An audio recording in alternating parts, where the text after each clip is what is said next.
Sluit je ogen maar.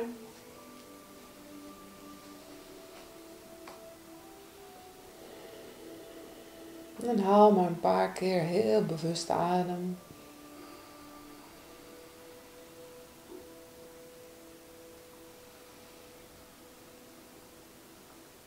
Waarbij je je ademhaling volgt.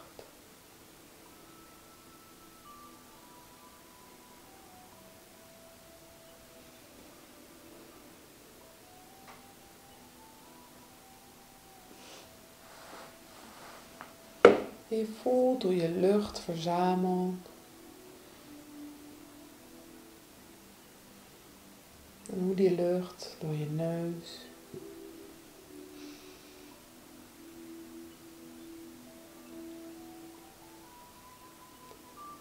steeds verder naar beneden, uiteindelijk je longen vult.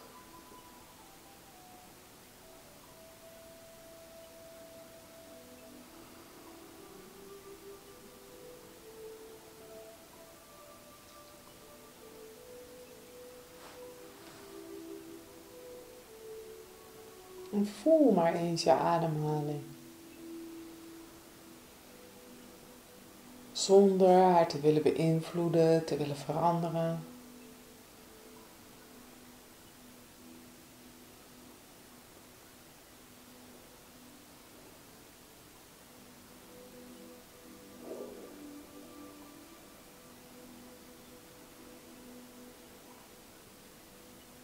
Voel maar eens hoe de ademhaling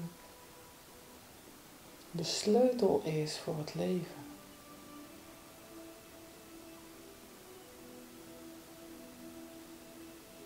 Hoe de zuurstof je continu voedt, vult, vervult.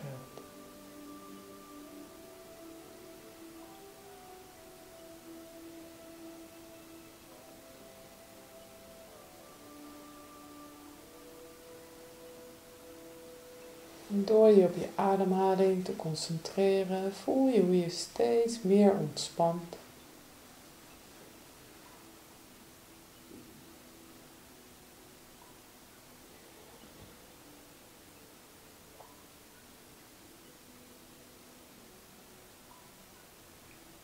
Je voelt letterlijk hoe de fysieke trilling van je lichaam langzaam rustiger wordt. Hoe je cellen steeds rustiger functioneren.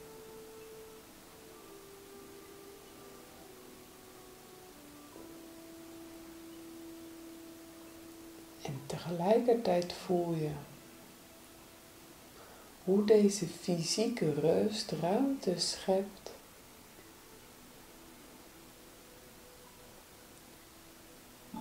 voor spirituele en energetische groei.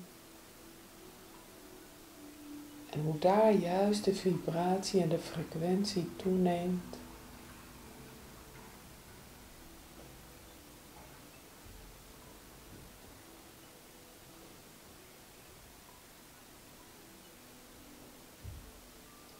Je lichaam krijgt rust. En je geest krijgt ruimte.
Merk dat er heel veel gebeurt, maar tegelijkertijd er ook een enorme rust ontstaat.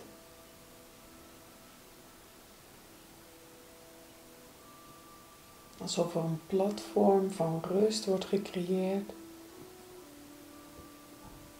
Een basis, een fundament. Die nodig is om nieuwe kennis over te dragen en te brengen.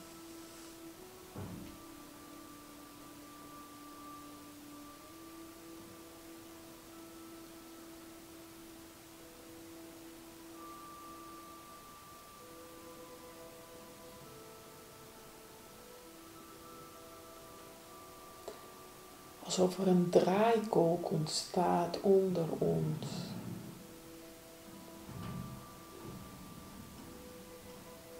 Maar die puur en alleen bedoeld is om onrust, drukte, gedachten, zorgen te filteren en heel langzaam af te voeren naar het centrum van de aarde.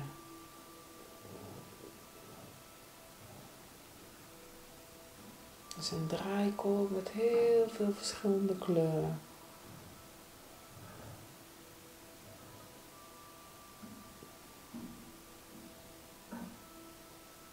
Heel veel verschillende energieën.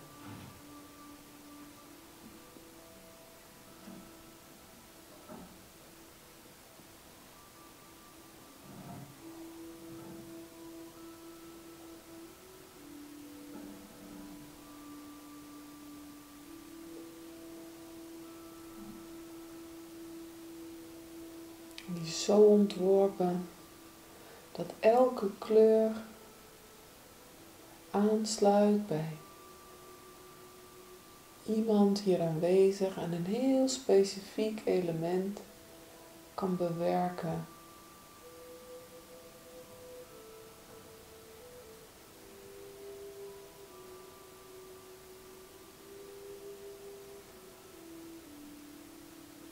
Om dat hele specifieke element af te kunnen voeren.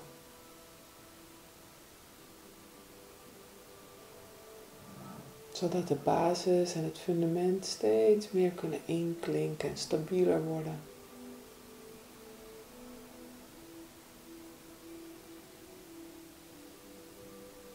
En daar een prachtig evenwicht ontstaat.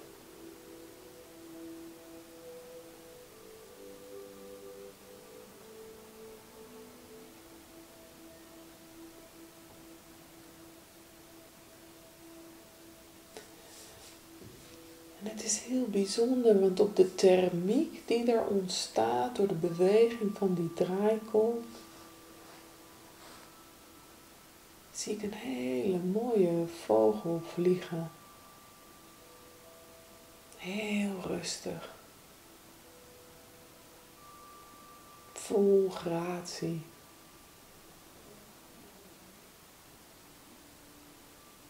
Het is niet een specifieke vogel. Vertegenwoordigt slechts de energie van vliegen.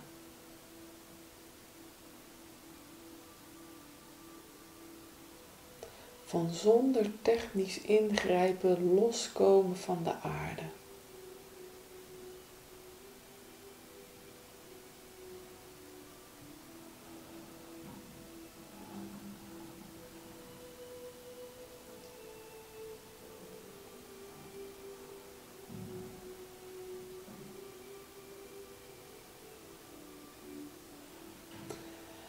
En ik zie zelfs dat voor iedereen, hoewel het dezelfde vogel is, het aspect van de vogel weer anders is.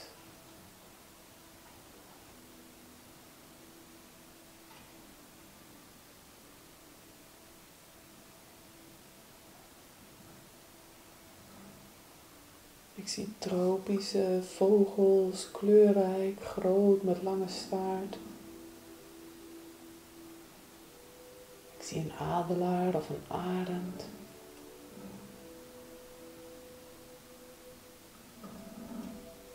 Zelfs een vogel die lijkt op een kolibrie.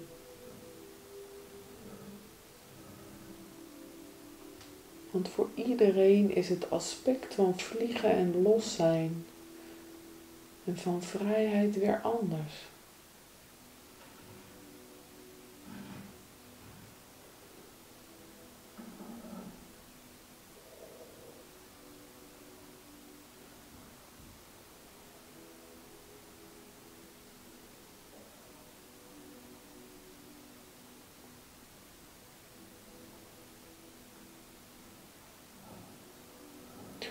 Omdat het zo belangrijk is om niet op de vlucht te zijn, maar in vlucht.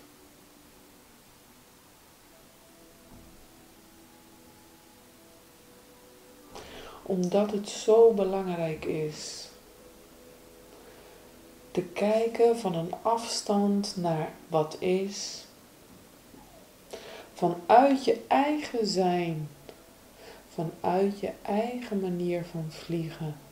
Vanuit je eigen vorm van vrijheid.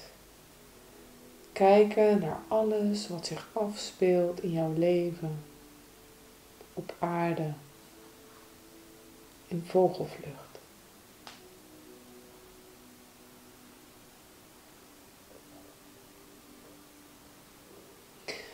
In vlucht zijn is op dit moment zo belangrijk.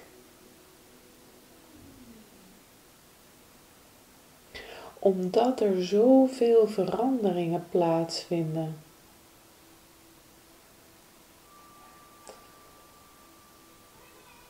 Mensen zijn eeuwenlang gewend geweest aan het op de vlucht zijn. Angst heeft alles zo beïnvloed dat mensen geen keus hadden om continu te vluchten.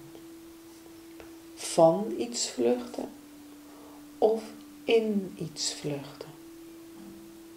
Van geweld, armoede, honger of vluchten in een verslaving. Op zoek naar macht. En dat aspect van vlucht is zo verweven met de werkelijkheid van de mens. En om daar een verandering teweeg te brengen, is op dit moment, in het leven van de mens die nu leeft, en op dit moment van het leven, wat is en wat geleefd wordt, fundamenteel.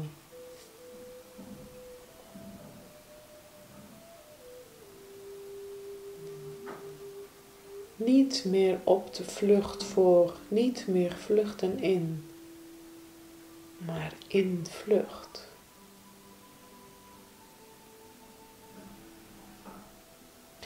Die andere twee vormen van vluchten zijn ook aardse vormen van vluchten. Die continu plaatsvinden in deze realiteit. En waarbij mensen alleen maar vanuit één perspectief kunnen zien en ervaren. En nooit van een afstand naar zichzelf of naar wat er gebeurt in hun omgeving kunnen kijken. Maar die omslag is zo belangrijk.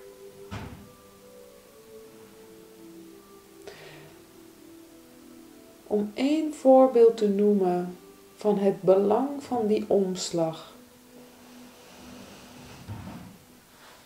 is er het voorbeeld van de kwantumfysica.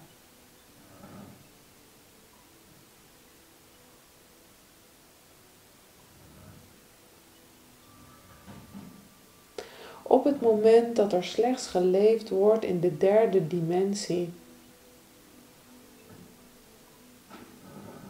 ziet men misschien wel de verschillende inputs van dergelijke kennis, maar zal hem nooit begrijpen, omdat dingen ook niet aan elkaar gekoppeld worden. Omdat er ook niet daadwerkelijk gezien kan worden. Stel dat je voor je een schilder ziet. Met verf en kwasten en een doek. Verf in de meest fantastische kleuren. Andere materialen om mee te schilderen. Maar de schilder is blind. En kan dus alles wat er voor zijn neus staat niet zien, noch gebruiken, om daar uiteindelijk een nieuw schilderij, nieuwe kennis van te maken. En dat is wat er op dit moment gaande is.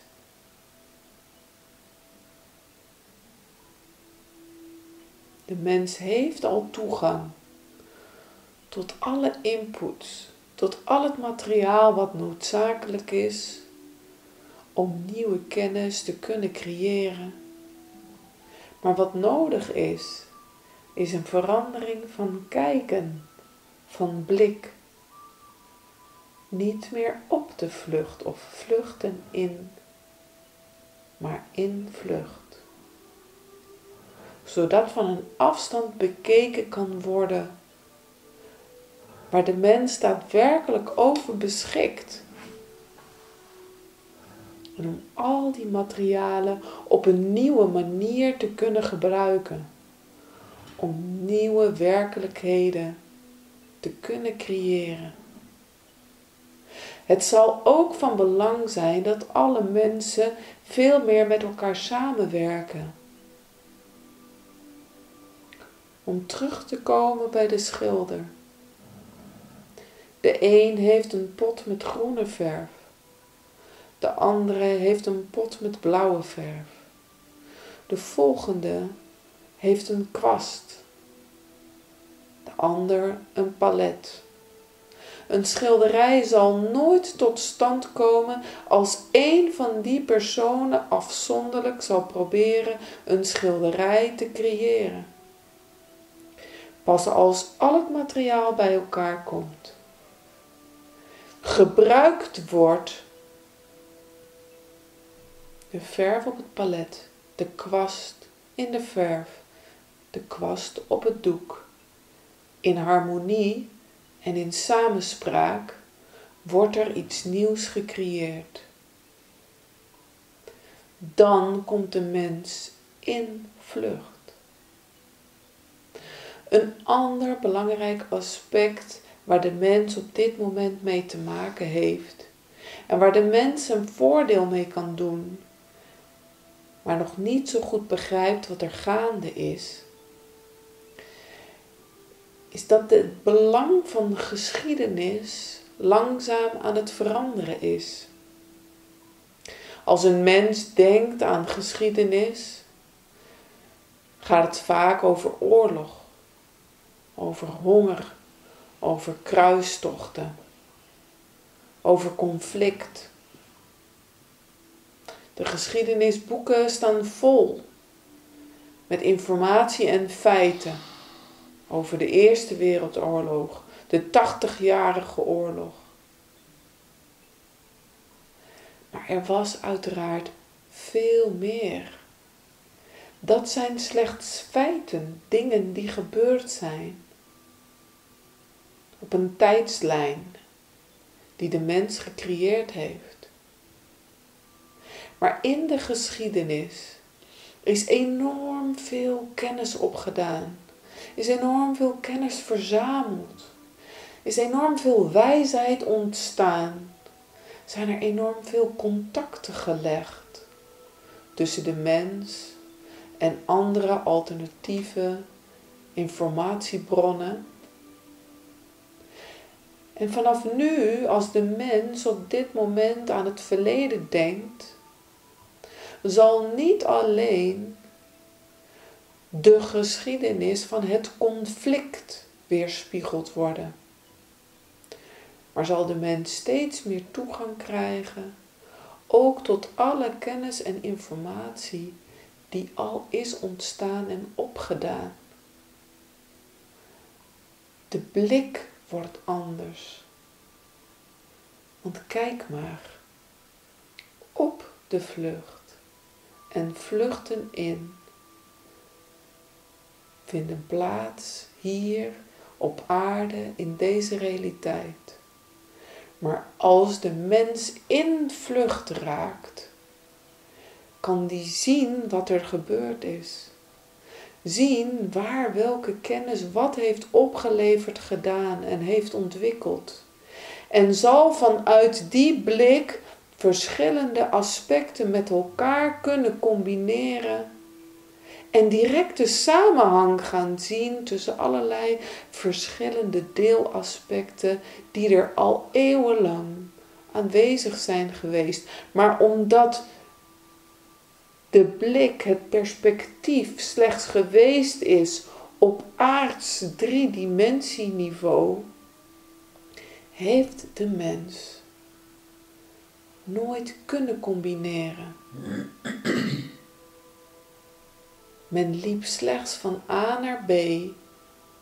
En op het moment dat men in B was, plande men de reis naar C. En op het moment dat men in C was, kon men de volgende stap organiseren. In vlucht betekent dat je een heel traject in 1 keer kan overzien. En zonder alle stappen individueel te nemen, kan komen van A, waar je opstijgt, naar een ander punt. Ver buiten de realiteit die je beziet vanaf het punt waar je vertrok. Er zijn veranderingen gaande. Ook voor een ieder van jullie. En het is van belang om te begrijpen dat een ieder van jullie zijn eigen vlucht heeft. Zijn eigen vogel. Zijn eigen habitat. Zijn eigen hoogte. Er zijn vogels die nooit verder dan 30 meter hoog zullen vliegen. Omdat zij afhankelijk zijn van alle andere dieren, geluiden, het voedsel dat wordt aangeboden in 1 bepaald niveau. Er zijn vogels die hun hele leven 100, 200, 300 meter hoog vliegen. Bijna zelden landen. Dat zij een hele andere manier van kijken hebben. Hele andere behoeften hebben. Ook een heel ander fysiek aspect hebben. En zo is het ook met de mens. De een heeft behoefte aan een klein overzichtelijk habitat. De ander heeft behoefte aan ruimte, aan overzicht, aan thermiek. En alles is goed. Want let wel, alles is in vlucht. Alles is op hoogte. En biedt de mogelijkheid om dingen vanaf een andere kant te bekijken. Er staan veel veranderingen op stapel. Veranderingen voor de mensheid op zich. Maar ook veranderingen voor ieder hier als individu aanwezig.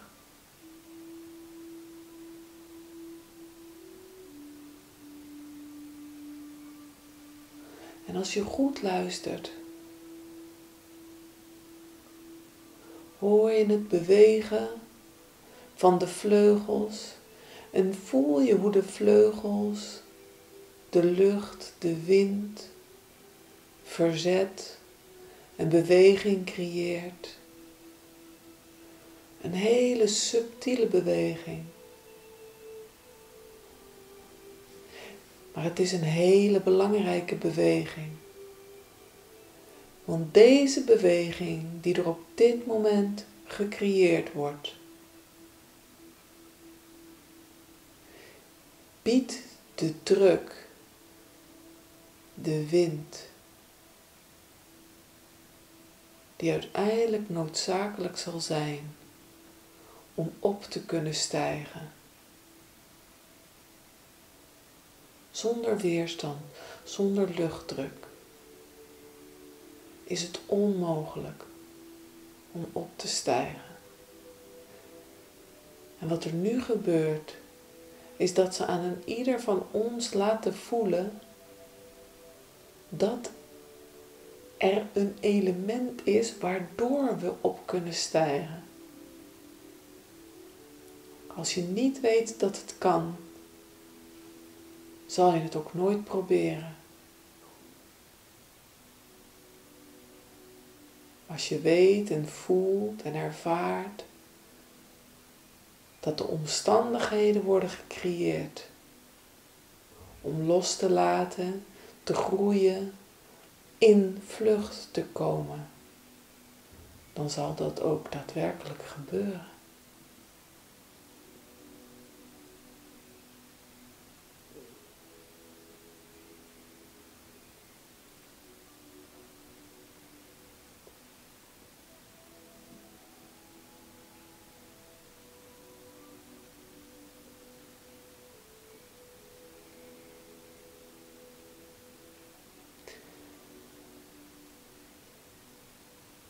En ik zie een hele grote zee.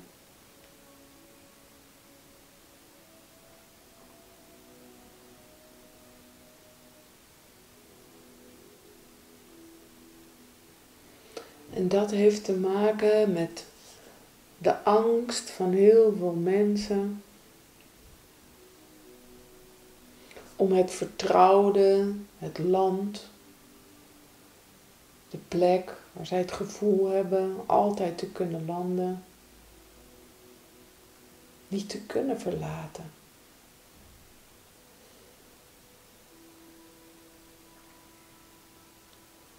Maar ook dat is belangrijk. Het is slechts psychische veiligheid om boven land te blijven vliegen.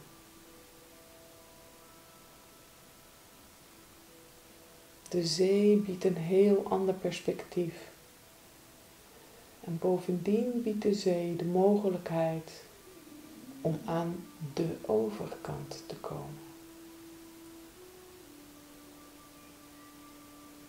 Zie de zee en die ruimte als een uitdaging. Maar dat is stap 2. En stap 3 zal zijn om het lef te hebben om te landen aan de andere kant. Nu eerst in vlucht komen. Wennen aan het perspectief wat je hebt in vogelvlucht. En het mooie zal zijn dat als je eenmaal opstijgt en je leven, de omgeving, de wereld, de dynamiek gaat zien vanuit dat andere perspectief, je nooit meer terug kan naar het denken op het niveau waarop je nu zit. Omdat je zelfs als je hier bent, alles gaat verbinden en verder kan kijken. Omdat je weet dat er meer is. Dat je pad niet ophoudt als je aankomt bij B. Maar dat je dan weer je zeilen zal moeten bijzetten en op zoek moet gaan naar een volgend punt. Als je hebt gekeken vanuit dat andere perspectief. Als je weet dat er altijd een pad is. Als je weet dat er altijd een vervolg is. Als je weet dat er altijd de mogelijkheid zal zijn om andere beslissingen te nemen, nieuwe mensen tegen te komen, nieuwe situaties te creëren, Omdat je dat hebt gezien, gevoeld en ervaren, zal je zelfs als je hier weer aanwezig bent, altijd verder kunnen kijken. Altijd met een ander perspectief naar de realiteit kunnen kijken. Veel breder, veel grootser. Vernieuwend, zullen mensen zeggen. Maar dat komt slechts omdat jij weet hoe het is om te kijken van boven. En als je eenmaal vliegt, zal je eerst ervaring opdoen in de ruimte en de situatie die je kent. En je zal merken dat beetje bij beetje het onbekende zal beginnen te trekken. En je zal die zee zien, die ruimte, die beweging, die grootse en wijdse ruimte, wetende dat er iets achter ligt. En ooit zal je de beslissing nemen om boven de zee te vliegen, die energetische zee, om vervolgens aan de andere kant te kunnen kijken en daar kennis op te kunnen doen, om die mee terug te nemen naar deze realiteit.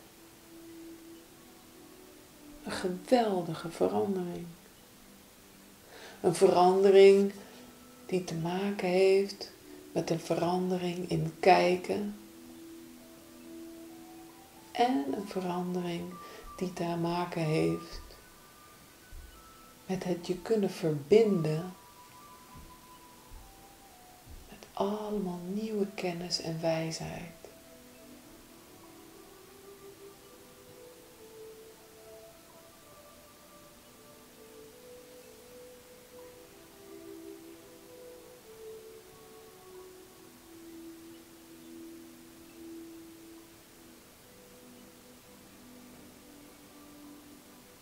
Er is heel veel beweging.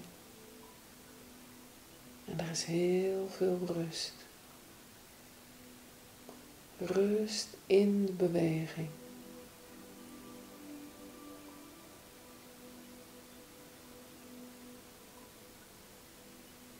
Want ook jij kan je vleugels uitslaan en slechts vliegen op thermiek.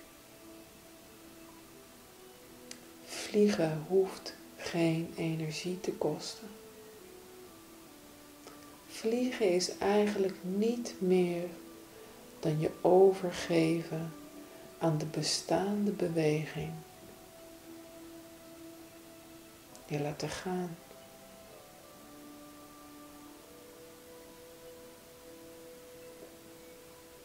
Er is heel veel beweging en er is heel veel rust.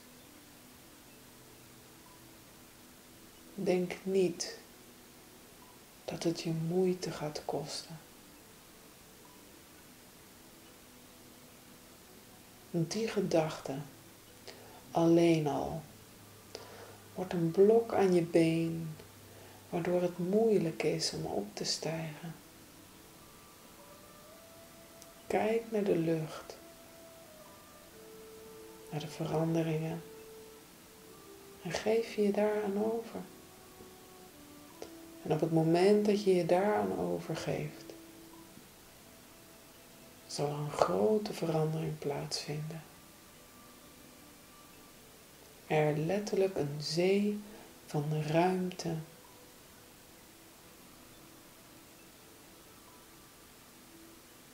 en mogelijkheden ontstaan.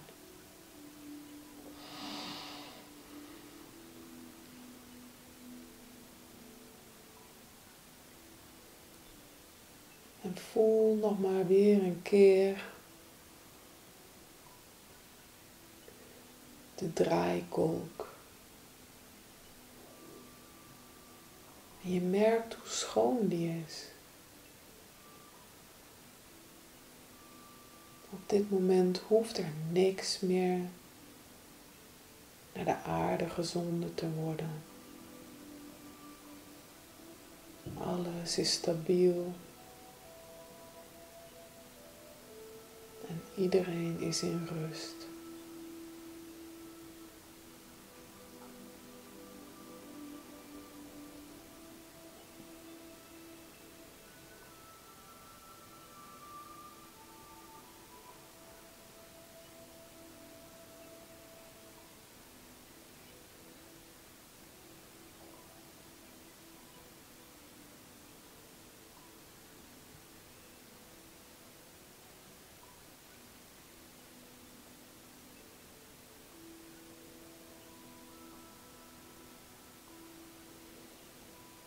En kom maar weer langzaam bij jezelf.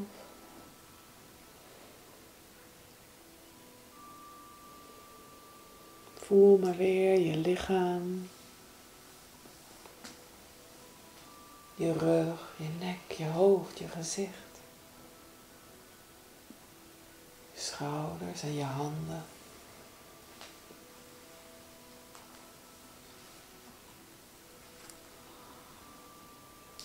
En haal maar weer een paar keer diep adem. En merk dat het fysieke aspect weer meer ruimte inneemt. En je weer meer en meer verbonden voelt met dit lichaam. En als je weer 100% aanwezig bent in je lichaam en in deze ruimte, dan doe je je ogen weer open.